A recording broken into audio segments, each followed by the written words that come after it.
Alors, pour cette recette, nous aurons besoin de farine, de sucre, des amandes, une pincée de sel, de la levure, de la liqueur d'amande, de la cannelle moulue, un œuf, de l'huile végétale, du citron, des bâtons de cannelle et de l'anis. D'abord, il faut retirer la peau des amandes. Elles doivent être blanches pour qu'on puisse les broyer. Pour cela, on les plonge dans l'eau bouillante, on éteint le feu et on les laisse là quelques minutes. Nous faisons une infusion avec pas mal de citron. Tout le monde a son petit truc. Moi, c'est la saveur du citron. Je l'adore. Alors, j'en mets toujours beaucoup. On éteint le feu. Citron, cannelle en bâton et anis.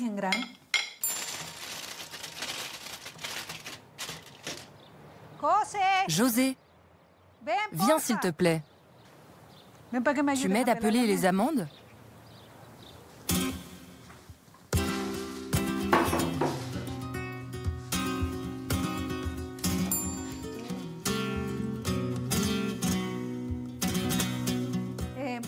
On passe à la préparation de la pâte. Il faut un demi-kilo de farine, l'infusion que nous avons déjà préparée, l'huile, une pincée de sel et la levure. Je mélange. J'aime ce plat et nous le faisons souvent. C'est un plat traditionnel. J'aimerais que ma fille apprenne à le faire. J'en fais toujours beaucoup à Noël, jusqu'à 2 kilos. Comme ça, je peux en donner à tout le monde. Une fois la pâte terminée, on couvre. Moi, j'ai fini. Et maintenant, la garniture. Les amandes, le citron, le sucre,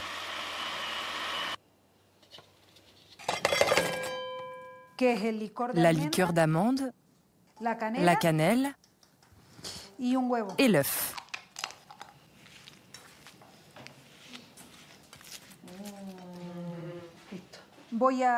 On va pouvoir étirer la pâte et former les trous de chasse.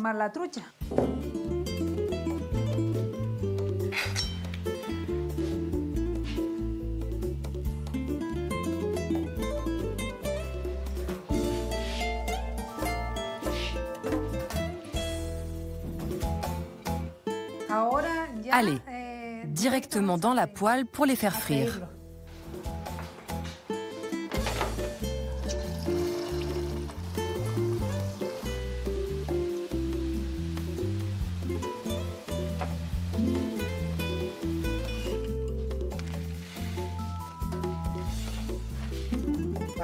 On goûte? Oui. Voilà, c'est prêt. J'espère que ça va vous plaire. La pâte est à la fois tendre et croustillante. La saveur de l'amande et la garniture, c'est délicieux.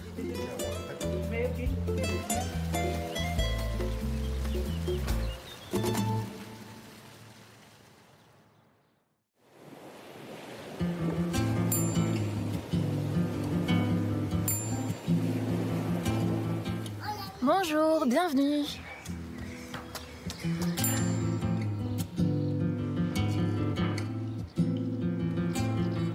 Tout ce qu'on voit ici, ces fleurs violettes que j'ai semées, ce sont de jolies pommes de terre. Ici, on trouve 39 variétés de pommes de terre. Elles ont été apportées par les migrants qui, il y a de nombreuses années, ont voyagé dans les pays d'Amérique latine, le Venezuela, la Colombie.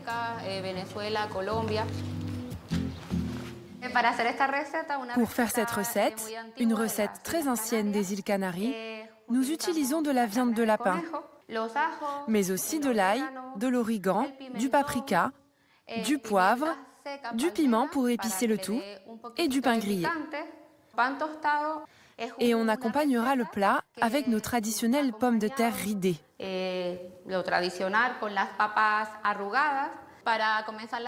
Pour commencer, il faut faire la marinade. Ça, c'est l'équivalent de 2 têtes d'ail. Nous ajoutons du sel, 3 cuillères à café. Maintenant, il faut un peu de force et de patience pour obtenir une belle pâte.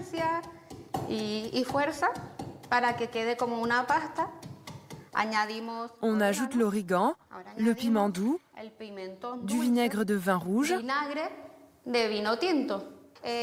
un peu d'huile de tournesol, du poivre, du piment hydraté au préalable avec de l'eau chaude. Et on verse le tout. C'est la dernière étape pour la viande de lapin qui doit bien mariner. Du vin blanc,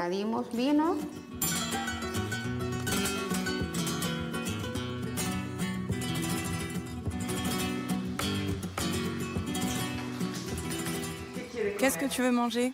Ça Et le plat de ta maman? aussi. je vais faire frire 3 tranches de pain.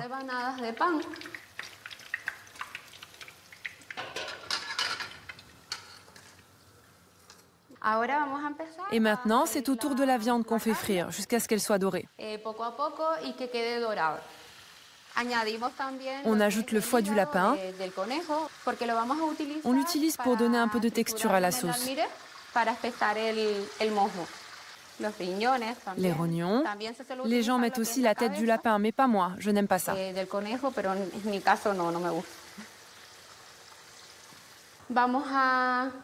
On va maintenant s'occuper de nos fameuses pommes de terre ridées.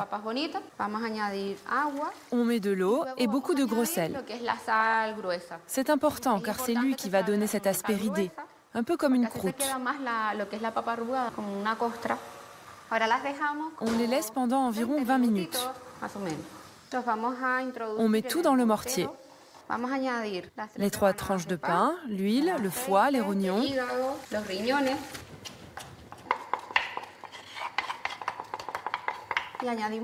De l'eau, encore du vin blanc. Puis, on attend 20 minutes. Dans les romerías, qui sont des fêtes propres aux îles Canaries, on en mange souvent. C'est une recette que l'on trouve en principe dans tous les restaurants ou les tavernes locales. Tu aimes la viande? Ça a l'air bon? Oui.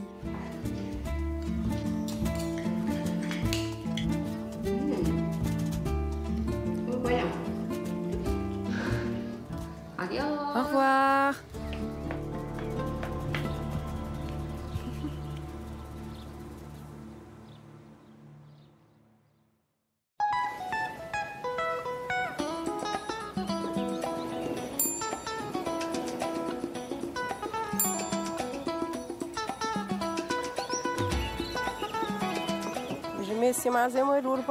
J'ai besoin des tomates les plus mûres, car c'est pour faire la pâte de maïs au poulet.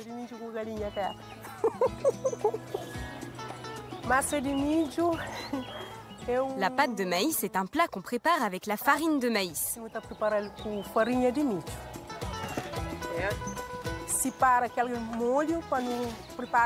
C'est une chose qu'on fait comme ça, des petites billes qu'on appelle rolondinha. Elles sont de forme ronde et les plus longues, on les appelle massa. Dans notre langue, le créole de Santiago, on appelle ce plat totoko. Mais c'est pareil.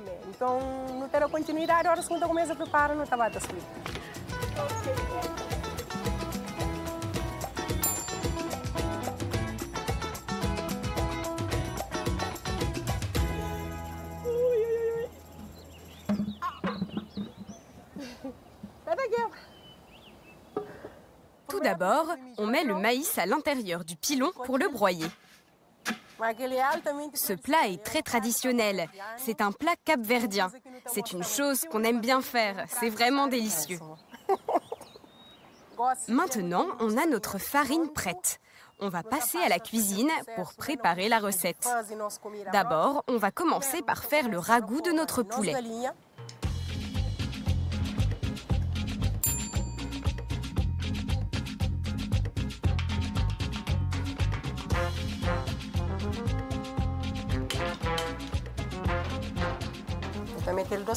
Je mets 2 oignons, mais moyens, car on va aussi ajouter un peu d'oignon vert qu'on appelle ciboulette commune.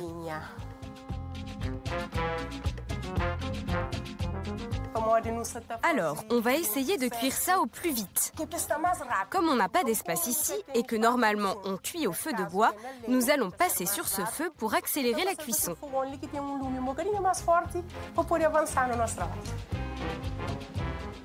On a commencé le ragoût de poulet, on va le mettre maintenant à la cocotte minute.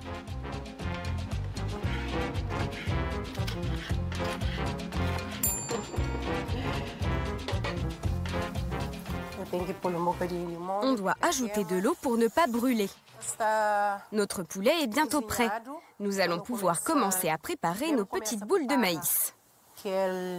On change encore de marmite pour allonger la sauce et y cuire les pâtes de maïs.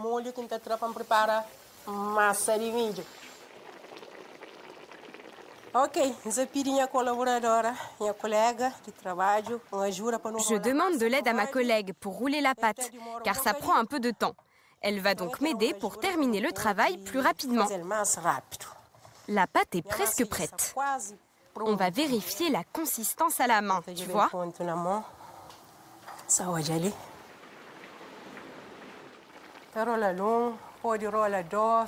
On peut en rouler 1 ou 2 à la fois. Mais pour ça, tu dois avoir la pratique. 2, 3.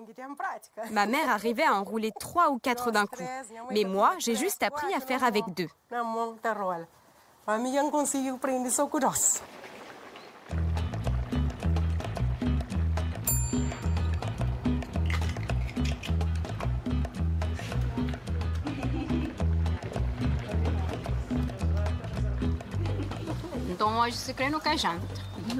Même si on ne dîne pas, aujourd'hui, nous aurons de la force jusqu'au lendemain. Tu as gagné ta journée avec le totoko. C'est délicieux, merveilleux. La dame qui a fait ça a une bonne main. Alors viens manger avec nous.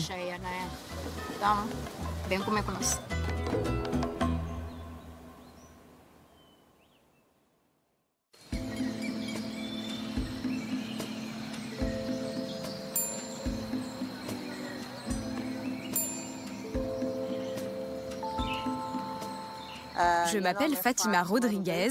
Nous sommes à Sao Domingos, à l'Ecocentro, qui est un centre de promotion écologique.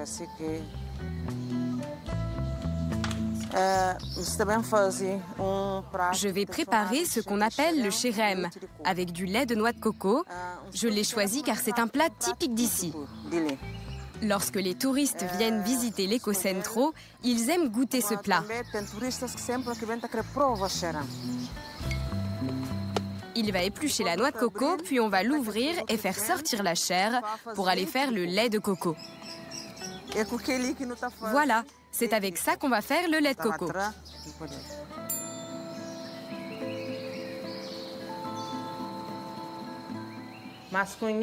Pour cette recette, nous avons besoin de maïs concassé, le xérém, qui donne son nom au plat.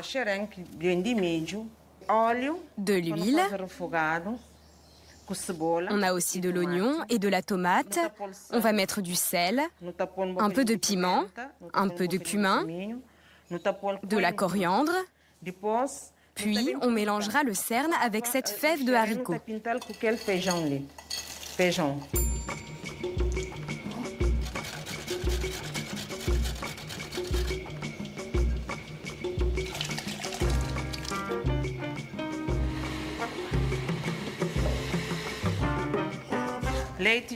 Le lait de coco est prêt. Maintenant, on doit cuire les haricots. Je l'ai fait à l'avance, car ça prend beaucoup de temps. On couvre d'eau et on laisse cuire environ 1 heure.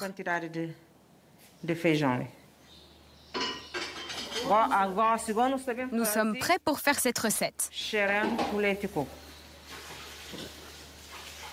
On fait chauffer la marmite, puis on met un peu d'huile. J'ajoute les oignons, puis l'ail. Voilà, encore une autre gousse. J'en mets 3 au total. J'aime cuisiner avec beaucoup d'ail. J'en mets beaucoup dans la marmite. Pour moi, en cuisine, le condiment principal, c'est l'ail. J'adore ça.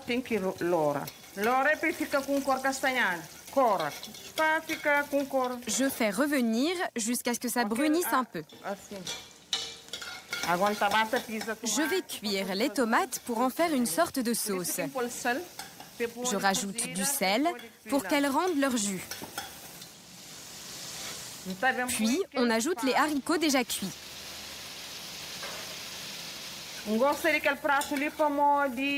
J'aime ce plat car je trouve que c'est un plat typique. C'est une recette qu'on fait seulement au Cap-Vert. Dans les autres pays, on ne la trouve pas. Chez nous, c'est un plat traditionnel.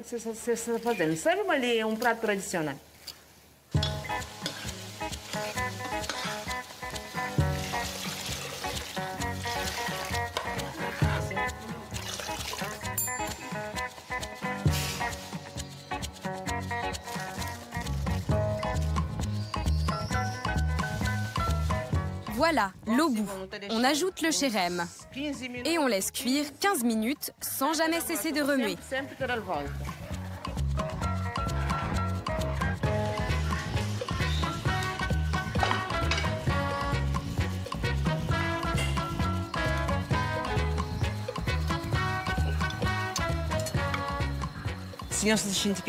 Dis-moi si tu sens cette touche de lait de coco et d'épices.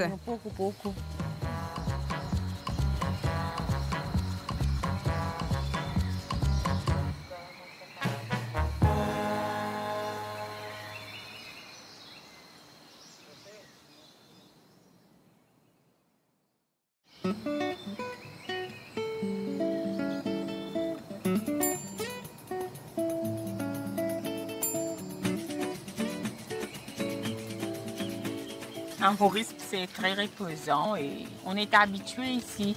Presque depuis qu'on était enfants, on habite ici. Mais on est content ici. On est libre. On est chez nous. On peut dire ça. Vous allez travailler, vous retournez. Vous pouvez occuper votre petit jardin, vos animaux. On est tranquille.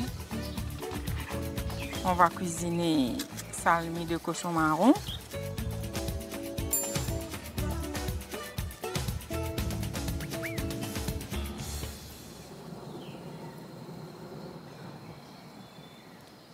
Je vais plisser l'oignon pour mettre dans les fruits cassés de chouchou aussi. Voilà, ça c'est le chouchou. Je vais éplucher. Le chouchou, c'est un légume très rafraîchissant. C'est bon, quoi. Ça ressemble un petit peu le courgette. Un petit peu d'huile. L'ail et gingembre écrasé. Et je vais mettre un peu d'oignon. Je mets dans mon caraï.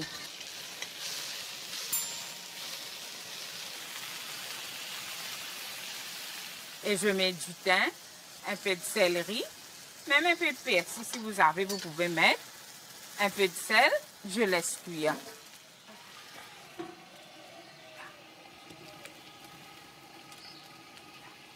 Je pile l'ail, l'ail étoilé, girofle et cannelle et du poivre. Le rose volcanique, auparavant, c'est dans toute la cour, il y en a un, mais maintenant pas tellement. Mais c'est comme si une vieille tradition. Maintenant, on dit le mixeur, on crase à la machine. Ça, c'est la viande, c'est le cochon marron. Je crois que vous dites ça les sangliers, vous. En Maurice, on mange bien, on boit bien, on s'amuse bien. Un peu trop, je crois, des fois. Maintenant, on va mariner.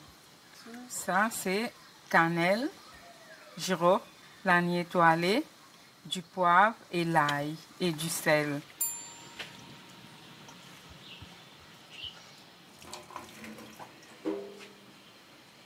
J'adore cuisiner au feu de bois. Un peu d'huile. On ajoute oignon et tomate, pomme d'amour. Maintenant, je mets toutes les épices qu'on a écrasées sur le rose volcanique. Je mets le cochon marron maintenant. C'est la feuille du camel. Mais chez vous, vous n'avez pas la feuille, vous mettez en bâton. La feuille de cannelle et vous mettez un bâton de cannelle pour remplacer. Là, je mets le vin.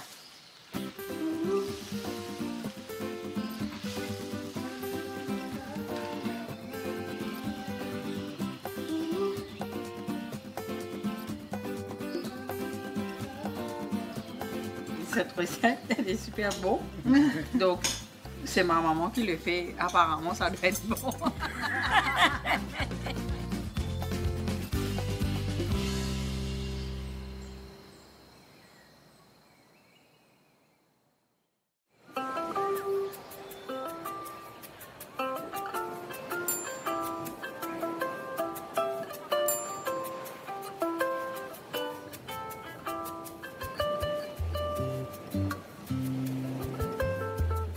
Bonjour, ça va? Ça va bien? Ah, les beaux Ruiz, hein? Ce matin, du coup, le fouet?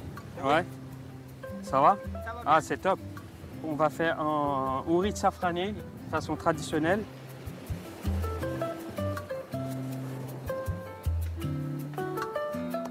C'est un plat typiquement mauricien que moi j'ai appris avec ma maman. Et là, je vais préparer ce plat-là à ma façon.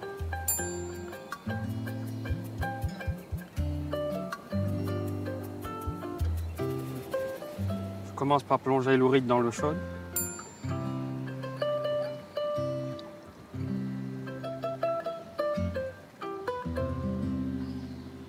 On va rajouter les garnitures aromatiques dans notre préparation d'ourite. Les carottes, les thym, poireaux, c'est pour parfumer et pour donner l'arôme. Les échalotes, ail et poivre noir. En dernier, piment rouge. Alors on va découper le citron à quartier et ça va donner l'opportunité de s'attendrir un petit peu. On laisse frémir pendant 1 heure. Une petite astuce, on peut rajouter un bouchon de liège dans de l'eau pour s'attendrir l'ourite. Notre ourite, c'est prêt, il est prêt à être découpé. On va rajouter les curcuma, un peu d'ail et gingembre. Il faut les bien mélanger. Là, on rajoute un petit peu de sel.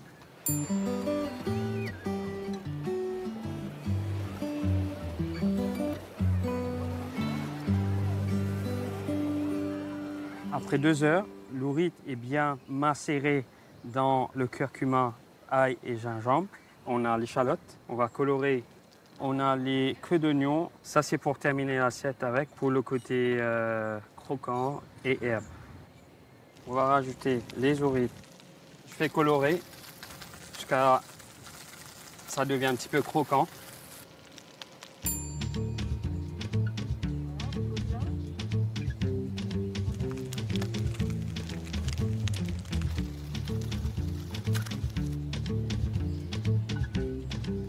Là, on va passer à la dernière étape. On va éplucher le palmis. On va les couper en rondelles. Les cœurs palmiers. Ça, c'est le citron. On rajoute pour amener le côté l'acidité. Ça ne permet pas de noircir les palmiers. C'est mon plat préféré. Je l'aime beaucoup parce qu'on ne dénature pas le produit. Il y a le côté iodé qui est là, le curcuma qui ramène un petit peu le côté épice. Pour moi, c'est tout simple, mais bien fait. Voilà, l'assiette terminée. Je prends un peu de tout. Waouh, délicieux. Merci beaucoup, ça me fait plaisir.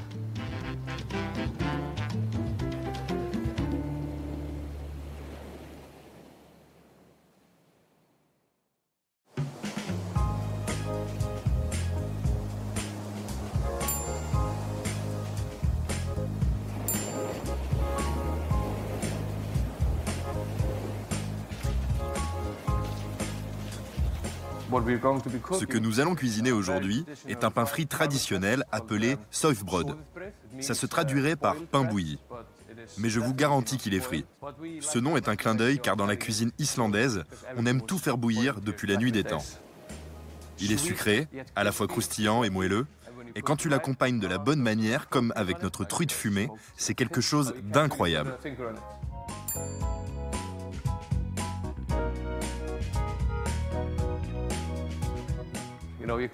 Cette recette peut se faire entre amis. C'est aussi un truc de réunion de famille. Voici une truite fumée qui vient du nord du pays, de sa famille à lui. C'est une truite préparée dans une vieille ferme centenaire. Elle est fumée à la tourbe. C'est le produit le plus islandais que vous pourrez trouver. Donc la première étape pour commencer, c'est de mélanger tout ce qui est sec. Voici de la levure qui va dans la farine. On ajoute le sucre, on donne un coup de fouet à tout ça, on ajoute ensuite le lait, et voici l'ingrédient clé, l'élégant skyr. C'est presque comme du fromage cottage. Oui, exactement.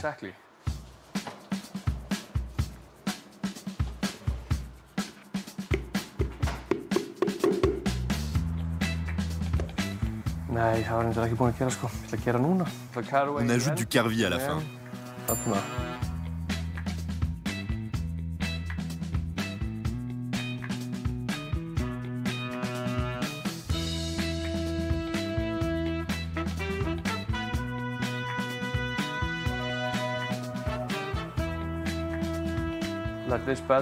On va laisser reposer notre ami pendant 15-20 minutes. Maintenant, l'étape des portions. Ça, c'est exactement l'épaisseur que l'on veut. Parfait. On est obligé de porter la barbe quand on est islandais? Oui, c'est la loi. Il faut bien coller à l'image d'Épinal. On va faire frire quelques morceaux. Et pendant ce temps, chef Olavur va préparer la sauce à base de crème aigre.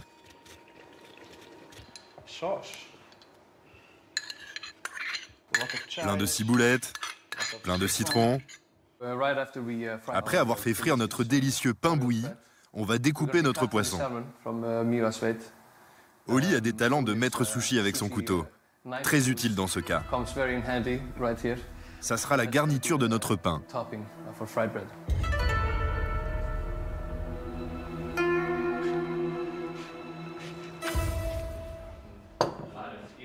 Oli, après toi.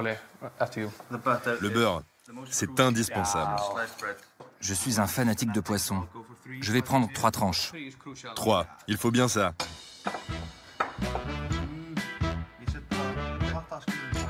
Avec un peu de gelée de framboise. La tradition, c'est de manger ça pour le thé.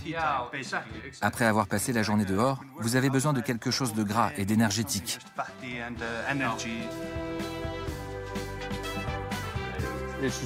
C'est juste du pain et du poisson, mon gars. Mais c'est bon.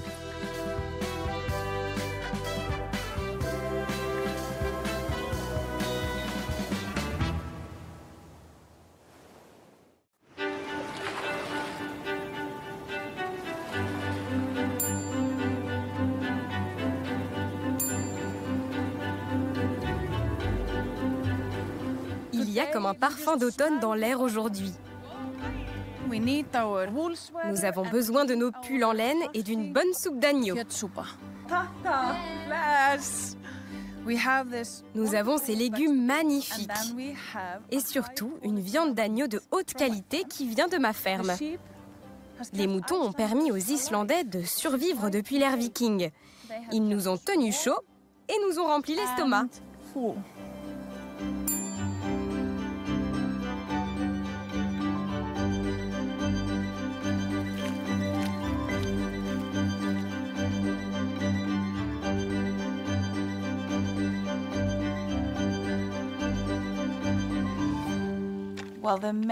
Voilà l'ingrédient roi, la viande d'agneau. C'est la partie avant de l'animal que nous avons préparée nous-mêmes. Elle a la proportion exacte de gras qu'il nous faut. La première étape pour faire la soupe, qui, je tiens à le dire, est très facile à réaliser, c'est couper les oignons et l'ail et mettre tout ça dans la casserole avec un mélange de beurre et d'huile. On laisse mijoter un peu et ensuite on ajoute la viande à notre mélange. Voilà notre première étape.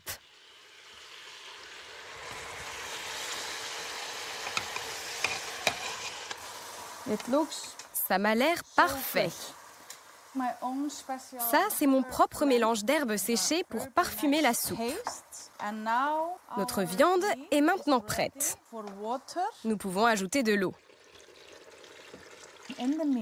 Et pendant que ça mijote, nous allons préparer les légumes qui iront dans la casserole.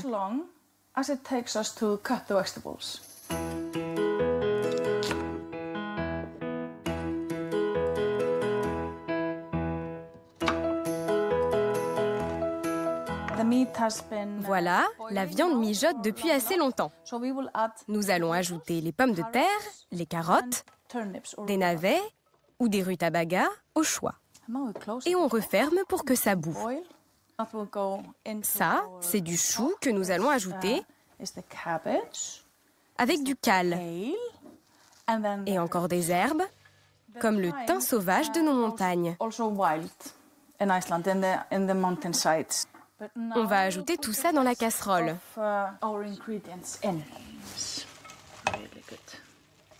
C'est riche et épais, comme ça doit l'être. Et maintenant, je porte ça à ébullition pour encore 15 minutes.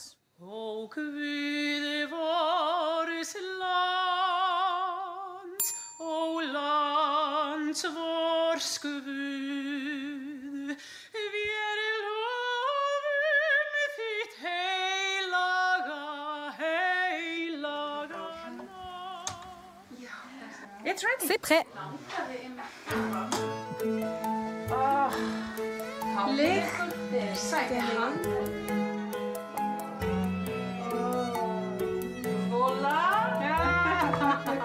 Bon appétit. Savez-vous comment on mesure l'amour en Islande? Pas avec le cœur, mais avec l'estomac. Et donc, je les aime tous beaucoup.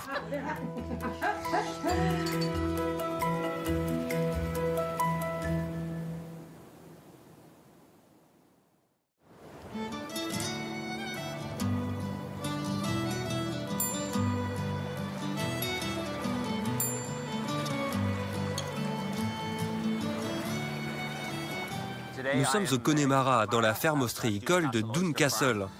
Et aujourd'hui, nous allons cuisiner des huîtres et rencontrer John, l'ostréiculteur. Salut John, ça va? C'est ici les meilleures huîtres d'Irlande? C'est ce qu'on dit. On va aller les chercher maintenant. Tout droit sorti de la mer. C'est très bon.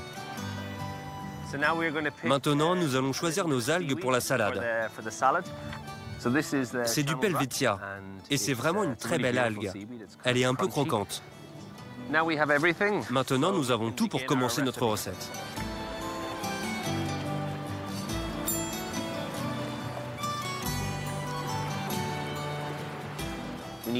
Nous avons besoin d'huîtres. Ici, on en a 6. Ensuite, nous avons des algues fraîches et des épinards. Ensuite, nous avons de l'huile de colza pressée à froid, du vinaigre, du sel marin et enfin du caviar de truite qui va donner de la texture à la vinaigrette. Donc nous allons ouvrir les huîtres. Je pense que les Irlandais apprennent encore à apprécier les huîtres. Elles deviennent de plus en plus populaires. Je pense que l'huître est un aliment fascinant, parce que nous en mangeons depuis des milliers d'années, nous vivons ensemble. Si l'océan est mauvais, les huîtres le sont aussi.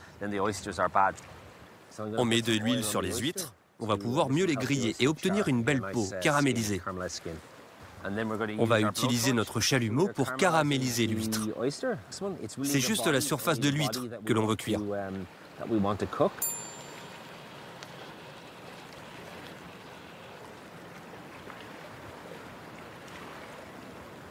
On l'assaisonne avec un peu de vinaigre.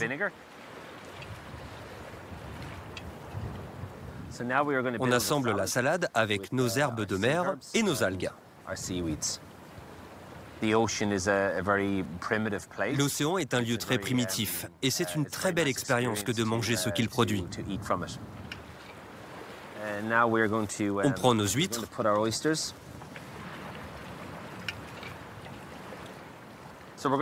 On récupère notre liquide qui est mélangé avec l'eau des huîtres, un peu de graisse et un peu de vinaigre d'algues. On met le tout dans un petit bol. Ensuite, nous allons faire une vinaigrette. Donc, nous avons besoin d'un peu d'huile, d'un peu de vinaigre,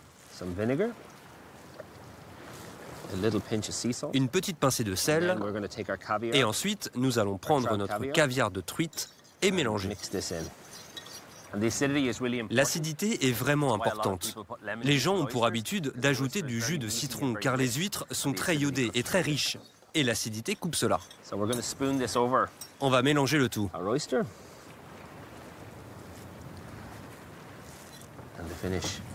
Un petit peu de sel.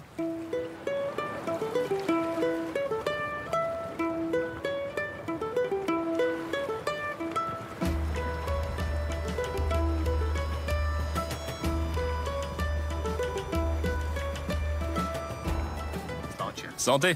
Santé.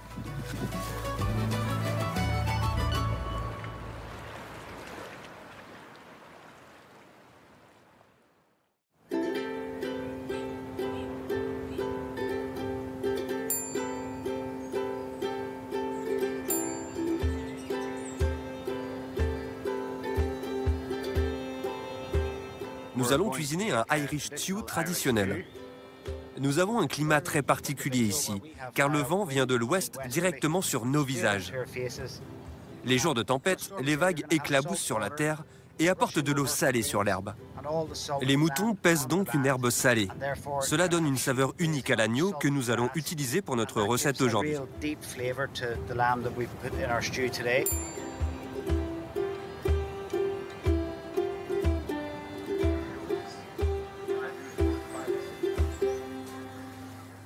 Bonjour monsieur. Bonjour Kevin. Comment ça va? J'aurais besoin de 2 kilos d'agneau, s'il vous plaît, pour l'Irish stew. Merci, Sean. Pas de souci. On va commencer par préparer les carottes, les pommes de terre, les oignons, les poireaux et les céleris. C'est probablement l'un des plats les plus populaires en Irlande. Nous essayons vraiment d'encourager nos enfants à manger plus de légumes et de pommes de terre pour avoir une alimentation équilibrée. Je vais juste hacher grossièrement le céleri. Ça vous dérange si je me mets à pleurer? Ces oignons sont très forts. Vous pouvez aussi utiliser des oignons rouges ou des échalotes. Blue Danube est une variété de pommes de terre. Elle est parfaite pour notre ragoût car elle ne se désintègre pas pendant la cuisson. L'Irish stew est une recette qui me tient à cœur. Petit, lorsque je rendais visite à ma mamie avec ma mère, elle avait pour habitude de nous cuisiner ce plat.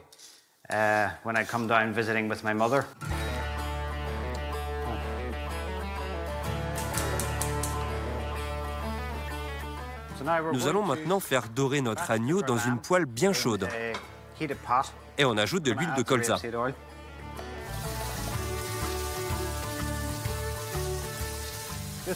Juste pour colorer la viande, peut-être 5 ou 6 minutes.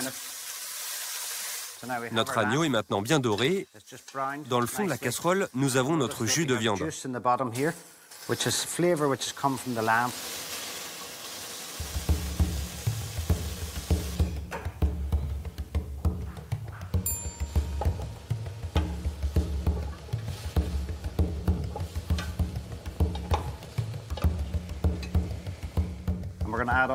Nous allons ajouter tout ça dans la poêle, du sel et du poivre, 2 branches de romarin frais, et on ajoute un bouillon de poulet. Juste assez de liquide pour couvrir la viande et les légumes.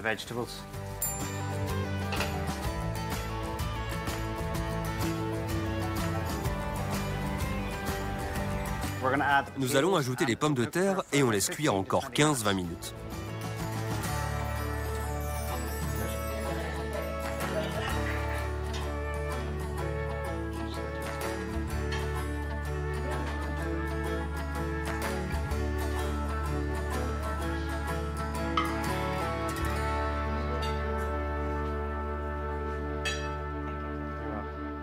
L'Irish stew est comme un câlin irlandais, doux et réconfortant.